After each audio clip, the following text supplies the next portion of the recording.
आणि आता बातमी चंद्रपूरमधून।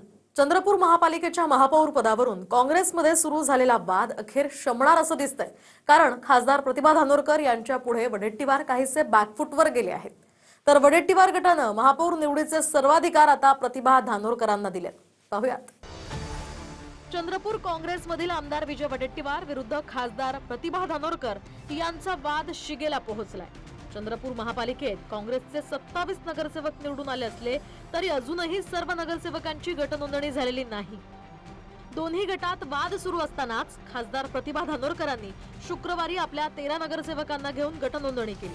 आता वडेट्टीवारांचे 14 नगरसेवक 27 तारखेला या गटनोंदणीवर सही करणार आहेत। नागपूर विभाग शिक्षक मतदारसंघाचे आमदार सुधाकर अडबाले सर यांच्या नेतृत्वामध्ये ही निवडणूक पार पडली आणि या निवडणुकीमध्ये मतदारांनी काँग्रेसच्या बाजूने कौल दिलेला आहे।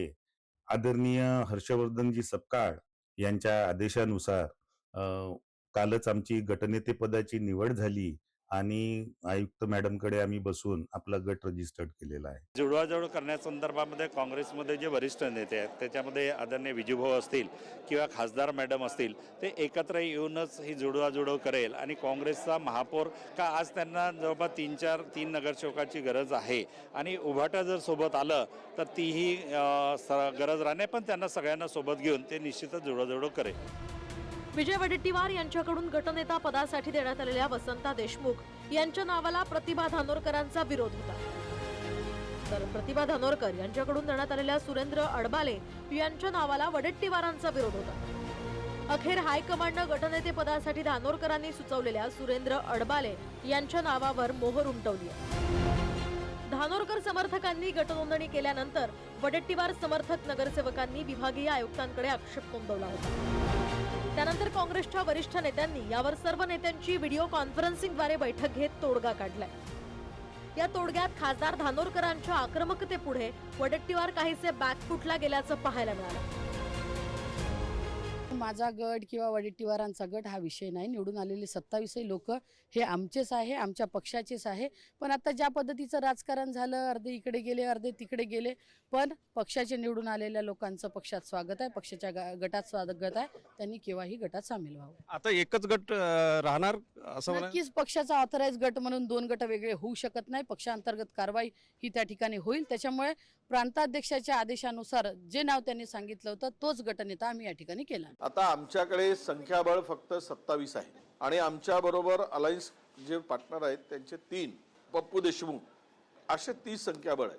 उर्वरित 4 संख्या जी लागते सत्ता स्थापन करायसाठी याची जबाबदारी खासदार धानोरकरांनी घेतलेली आहे आणि त्यांच्या संदर्भात महापौर सुद्धा काँग्रेसचा आणि त्यांनी जे नाव देतील त्यांना महापौर करायचं ठरलेलं आहे आणि गटनेता सुद्धा एकमत झालेला आहे। एकमत म्हणण्यापेक्षा प्रदेशनी जो गटनेता दिला नाव दिलेला आहे त्याला गटनेता करायचं ठरवलं आहे। चंद्रपूर महापालिकेत कोणत्याही पक्षाला स्पष्ट बहुमत मिळालेलं नाही।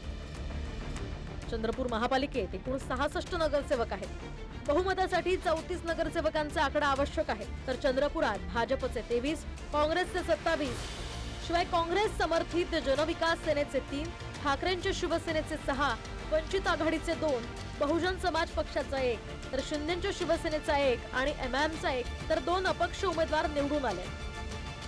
एकंदरीत 27 नगरसेवक काँग्रेसच्या चिन्हावर निवडून आलेले आहेत आणि त्यातील काही जणांनी काल आपल्या स्वाक्षऱ्या कमिशन ऑफिसमध्ये दिलेल्या आहेत। लगातार 3 दिवस सुट्या असल्यामुळे कदाचित सगळ्या जणांचा एकत्रित हा समन्वय होऊ शकला नसेल। त्यामुळे आमच्या 27 पैकी काही जणांनी त्यांचं नाव तिथे जे आहे रितसर जी प्रक्रिया आहे ती प्रक्रिया पूर्ण केलेली आहे आणि उर्वरित सदस्य जे आहेत ती देखील ती प्रक्रिया पूर्ण करतात। नाही, मला वाटतं की त्यांनी अगर स्वतंत्र गट स्थापन केल्यावर आता काँग्रेसचा दुसरा गट स्थापन होऊ शकत नाही। त्यांना त्यांच्याच गटामध्ये नोंदणी करावी लागेल, त्या संदर्भात शपथपत्र करावं लागेल, कारण आपल्या नियमानुसार एका पक्षाचे 2 गट होणं अशक्य आहे। चंद्रपुरात बहुमतासाठी लागणाऱ्या नगरसेवकांची जुळवाजुळव करण्याची जबाबदारी खासदार धानोरकरांनी घेतली। एमआयएमचा नगरसेवक आणि ठाकरेंच्या शिवसेनेचे नगरसेवक काँग्रेसला पाठिंबा देण्याची ही शक्यता आहे।